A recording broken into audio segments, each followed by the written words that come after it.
Welcome my YouTube channel target civil services में। चलिए friend, आज हम लोग करेंगे प्रैक्टिस सेट नंबर 3। ठीक है, इससे पहले 2 सेट हम लोग कर चुके हैं, जिसकी लिंक आपको डिस्क्रिप्शन बॉक्स में प्लेलिस्ट अलग से बना दी है। आप वहां से जाकर यूपी ट्रिपल एस सी की जीके की कंप्लीट स्टडी कर सकते हैं। वीडियो को पूरा वॉच करिएगा, क्योंकि सारे एग्जाम आपके पेट एग्जामिनेशन 2021 के जरिए ही होंगे। वो आपके लेखपाल हो या वीडियो या फिर लोअर पीसीएस हो या फिर अदर यूपी एग्जाम हो। ठीक है, तो बने रहिए आप हमारे चैनल के साथ, आप हमारे वीडियो के साथ लास्ट तक जरूर देखिएगा। Okay, so friend, first question है, गौतम बुद्ध ने अपनी मृत्यु के उपरांत बौद्ध संघ के नेतृत्व के लिए निम्न में से किसे नामित किया था। ठीक है, ये सारे क्वेश्चन पीसीएस एग्जाम में पूछे जा चुके हैं। पीसीएस का पैटर्न चेंज होगा, जो आपके पेट एग्जाम यानी UP triple S C GK के लिए काफ़ी इंपॉर्टेंट है। आप नोटबुक बना लीजिए और नोट करते चलिएगा, और ये भी बताइएगा कितने क्वेश्चन आपके सॉल्व हुए। ठीक है, 20 क्वेश्चन में से आपके कम से कम 17 क्वेश्चन तो सॉल्व होने ही चाहिए अगर आपको क्लियर करना होगा। ओके, सो यहाँ पे राइट ऑप्शन होगा ऑप्शन है, यानी आनंद की बात हो रही है। महात्मा बुद्ध ने अपना प्रथम उपदेश सारनाथ में 5 ब्राह्मण सन्यासियों को दिया था, जिसे बौद्ध ग्रंथों में धर्म चक्र प्रवर्तन के नाम से जाना जाता है। यहाँ तक तो सभी को मालूम है। उनके जो नज़दीकी शिष्य थे, आनंद, उपाली, सारिपुत्र। ओके, नाम याद रखिएगा, और एक नाम देवदत्त भी आता है। चलिए सो नेक्स्ट क्वेश्चन देखते हैं।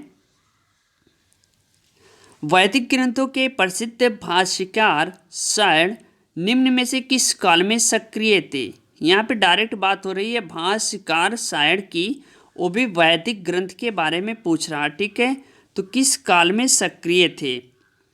अब यहाँ पे राइट ऑप्शन होगा ऑप्शन डी, यानी विजयनगर। विजयनगर की अगर हम बात करें तो विजयनगर साम्राज्य की स्थापना जो हुई थी, वो हुई थी आपके 1336 ईस्वी में। ठीक है, दक्षिण भारत में तुगलक सत्ता के विरुद्ध होने वाले विद्रोह के परिणाम स्वरूप हुई। यहाँ तक मालूम है सभी को। विजयनगर साम्राज्य की स्थापना हरिहर एवं बुक्का द्वारा तुंगभद्रा के उत्तरी तट पर स्थित अनेगुंडी दुर्ग के निकट की गई। अपने इस साहसिक कार्य में उन्हें ब्राह्मण विद्वान माधव विद्यारण तथा वेदों के प्रसिद्ध भाष्यकार सायण से प्रेरणा मिली। यहाँ तक सभी मालूम हुए। तो 1336 ईस्वी वेरी इंपॉर्टेंट है, यहाँ पे हरिहर और बुक्का ने की थी। चलिए अगला क्वेश्चन है, निम्नलिखित में से किसने सल्तनत काल में प्रचलित डाक व्यवस्था का विस्तृत विवरण दिया था। यहाँ पे देखिए बात हो रही विस्तृत विवरण के बारे में। चलिए फ्रेंड, यहाँ पे जो राइट ऑप्शन होगा ऑप्शन सी, यानी इब्ने बतूता। अगर हम बात करें तो अफ्रीकी यात्री इब्ने बतूता ये आया था 1333 ईस्वी में। समझ रहे हैं ना, 1333 ईस्वी में भारत आया था। मोहम्मद बिन तुगलक ने इसे दिल्ली का काजी नियुक्त किया था। सन 1942 ईस्वी में सुल्तान ने उसे अपने राजदूत के रूप में चीन भेजा।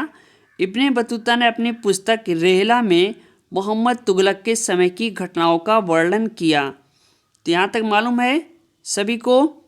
चलिए अगला क्वेश्चन देखते हैं, बहमनी राज की स्थापना की थी। यहाँ पे डायरेक्ट बात हो रही है कि बहमनी राज की स्थापना किसने की थी। ये सारे जीके के काफ़ी इंपॉर्टेंट क्वेश्चन है। सो यहाँ पे राइट ऑप्शन होगा ऑप्शन है, यानी अलाउद्दीन हसन ने। अलाउद्दीन हसन के बारे में अगर हम जानना चाहें तो मोहम्मद बिन तुगलक के शासन के अंतिम दिनों में दक्कन में अमीय सादा यानी सरदारों के विद्रोह के परिणाम स्वरूप सन 1347 ईस्वी में बहमनी साम्राज्य की स्थापना हुई। यहाँ के सरदारों ने इस्माइल को नसीरुद्दीन शाह के नाम से दक्कन का राजा घोषित किया। ठीक है, तो अलाउद्दीन हसन ने बहमनी राज की स्थापना की, ये नाम याद रखिएगा। चलिए अगला क्वेश्चन है, खालसा पंथ की स्थापना किसने की थी। देखिए यहाँ पे खालसा पंथ की स्थापना की बात हो रही है। विशेषकर सारे स्टूडेंट को मालूम होना चाहिए, जो भी आपके UP triple S C exam में पूछे जाएंगे। सो यहाँ पे राइट ऑप्शन होगा ऑप्शन बी, यानी क्या है कि गुरु गोविंद सिंह ने। समझ रहे हैं, गुरु गोविंद सिंह ने। गुरु अर्जुन देव ने आदि ग्रंथ संग्रहित किया। गुरु गोविंद सिंह ने खालसा ग्रंथ की स्थापना की। गुरु नानक सिख धर्म के प्रवर्तक माने जाते हैं। समझ रहे हैं यहाँ तक बात।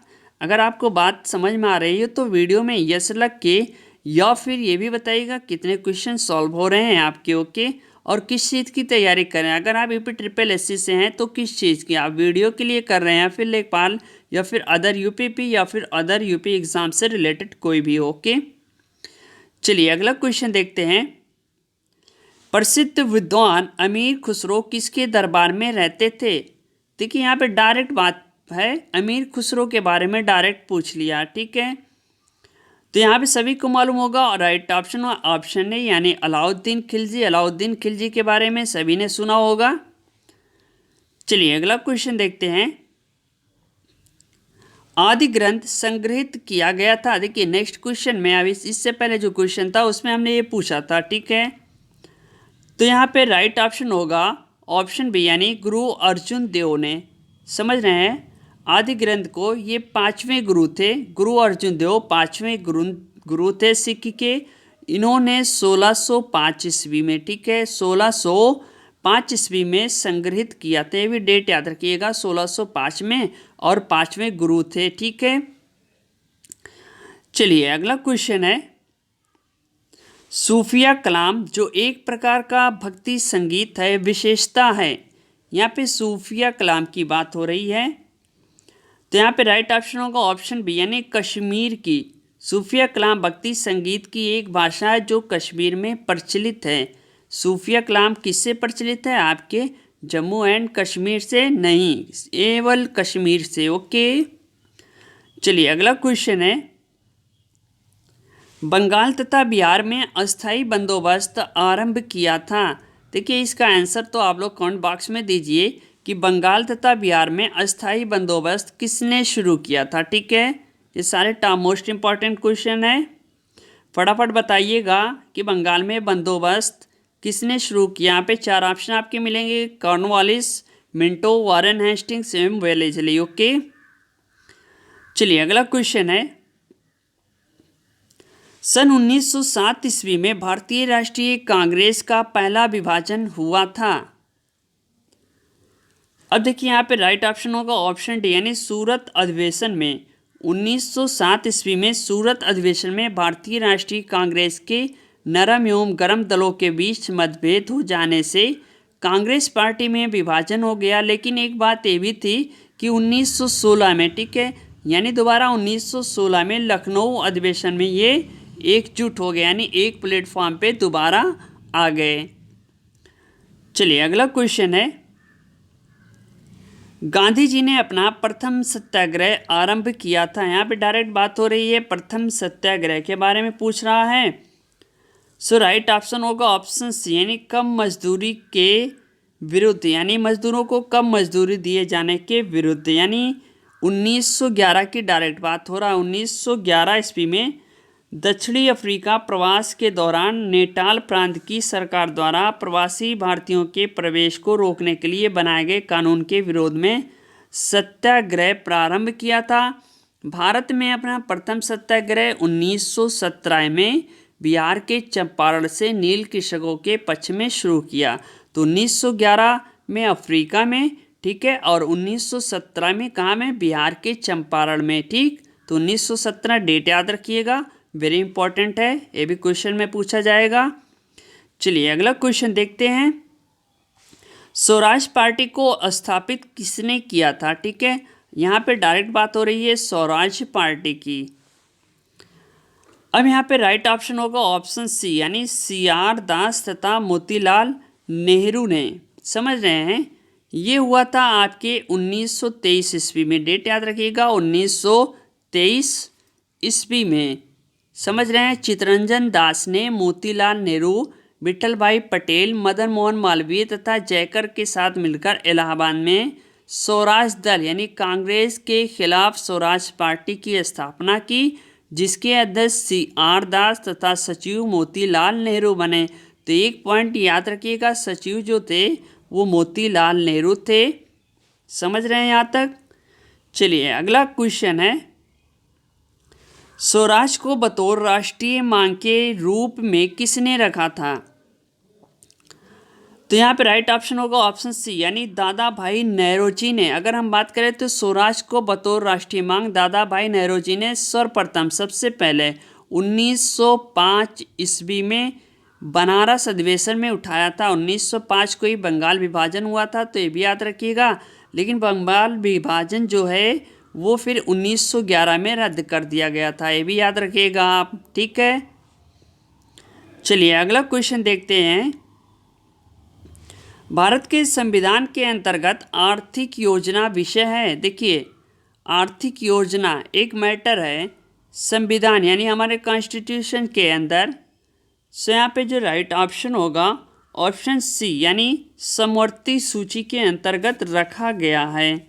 समझ रहे हैं, आर्थिक एवं सामाजिक योजना को समवर्ती सूची में रखा गया, यानी इस पे जो है राज्य सरकार और केंद्र सरकार दोनों कानून बना सकती हैं। वेरी इंपॉर्टेंट क्वेश्चन है। चलिए अगला क्वेश्चन देखते हैं। कल्याणकारी राज्य की संकल्पना का समावेश भारत के संविधान में है। देखिए कल्याणकारी राज्य की संकल्पना का समावेश भारत के संविधान में है, तो यहाँ पे राइट ऑप्शन होगा ऑप्शन ए यानी राज्य की नीति निर्देशक तत्व में शामिल किया गया है। जबकि इसको मौलिक अधिकार में शामिल होना था, लेकिन इसको रखा कहाँ गया है, नीति निर्देशक तत्व में। समझ रहे हैं, नीति निर्देशक तत्वों का लक्ष्य एक सच्चे कल्याणकारी राज्य की स्थापना करना, इसके अलावा आर्थिक शोषण और भारी असमानताओं तथा अन्यायों का अंत भी निर्देशक तत्वों का उद्देश्य है। अनुच्छेद 38 के अनुसार राज्य ऐसी सामाजिक व्यवस्था जिसमें सामाजिक, आर्थिक और राजनीतिक न्याय राष्ट्रीय जीवन की सभी संस्थाओं को अनुप्रमाणित करे, भरसक रूप में स्थापना एवं संरक्षण करके लोक कल्याण की अभिवृद्धि का प्रयास करेगा। समझ गए, तो कल्याणकारी राज्य सीधे संबंधित है हमारे राज्य की नीति निर्देशक तत्व से यानी डीपीएसपी से। ओके, चलिए अगला क्वेश्चन देखते हैं। निम्नलिखित में से कौन सा मौलिक अधिकार नहीं है। देखिए यहाँ पे नहीं शब्द जुड़ा हुआ तो कंफ्यूज हो जाइएगा, तो यहाँ पे राइट ऑप्शन होगा ऑप्शन सी यानी संपत्ति का अधिकार। ये क्या था कि 44वें संविधान संशोधन, ठीक है, यानी 44वें संविधान संशोधन द्वारा अनुच्छेद 31 यानी 31 में संशोधन करके संपत्ति के मूल अधिकार को समाप्त कर दिया गया। अब यह अनुच्छेद 300 सब क्लॉज ए या हिंदी में जिसे हम कहेंगे का के तहत एक कानूनी अधिकार है, ठीक है। तो ये क्या है कि अब एक कानूनी अधिकार बन गया है। यहाँ तक बात क्लियर हुई। चलिए अगला क्वेश्चन देखते हैं। वर्ष 1911 की जनगणना के अनुसार सबसे अधिक निरक्षरता वाला राज्य कौन सा है, ठीक है। देखिए अब यहाँ पे राइट ऑप्शन होगा ऑप्शन ए यानी बिहार के बारे में बात हो रही है। सबसे ज़्यादा जनसंख्या घनत्व कहाँ पे है, बिहार में, ठीक है। सबसे ज़्यादा जनसंख्या कहाँ पे है, उत्तर प्रदेश में। साक्षरता दर में सबसे आगे क्या है, केरल है। इतना मालूम है सभी को। चलिए अगला क्वेश्चन देखते हैं। कौन सुमेलित नहीं है। ये 4 ऑप्शन दिए हुए, इसमें से बताना है आपको कौन सा सही नहीं है। सो यहाँ पे राइट ऑप्शन है ऑप्शन डी यानी रिएक्टर पैमाना आर्द्रता। नहीं, रिएक्टर पैमाना से हम आर्द्रता नहीं मापते, क्या है, भूकंप मापते हैं। अभी देखिए जल्दी ही मणिपुर में हल्के झटके महसूस किए गए जिसको हम रिएक्टर पैमाने पे मापते हैं, जबकि हाइग्रोमीटर से आर्द्रता की माप की जाती है। किससे, हाइग्रोमीटर से, नाम याद रखिएगा, समझ रहे हैं, उससे हम आर्द्रता की माप करते हैं। चलिए सो नेक्स्ट क्वेश्चन है। निम्न में से किसे शुष्क बर्फ कहते हैं। तब देखिए यहाँ पे राइट ऑप्शन होगा ऑप्शन सी यानी ठोस कार्बन डाइऑक्साइड को हम क्या कहेंगे, एक शुष्क बर्फ कहेंगे। समझ रहे हैं, यहाँ पे कार्बन डाइऑक्साइड एक क्या है, रंगीन गंधहीन गैस है। वायुमंडल में कार्बन डाइऑक्साइड आयतानुसार, देखिए ये भी क्वेश्चन आ गया है, कितनी पाई जाती है, 0.03%, ठीक है। कितना, 0.03%। ये भी क्वेश्चन पूछा गया है। ये पीसीएस में कई बार पूछते हैं इस टाइप के क्वेश्चन जिससे आप कंफ्यूज हो जाएं। ओके, चलिए अगला क्वेश्चन है, पीतल एक मिश्रण है, अर्थात पीतल किसका मिश्रण है? तो राइट ऑप्शन होगा ऑप्शन सी, यानी तांबे और जस्ते का। कितने लोगों को मालूम था इसका आंसर?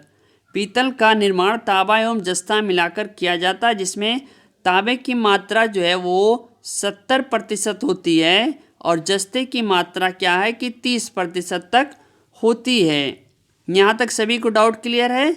सो फ्रेंड, ये रही वीडियो। जो नए व्यूवर्स हैं वो वीडियो को हमारे कंप्लीटली वॉच करते रहेंगे और यूट्यूब चैनल को सब्सक्राइब करेंगे और ज़्यादा से ज़्यादा शेयर करा अपने दोस्तों के साथ जो भी स्टडी करते हैं। ठीक है, तो यूपी ट्रिपल एससी कम्प्लीटली आपका पेट एग्जामिनेशन इसी प्लेटफॉर्म पे क्लियर होगा। मिलते हैं नेक्स्ट वीडियो के साथ। Okay, thanks, best of luck, thank you, धन्यवाद, जय हिंद, जय भारत।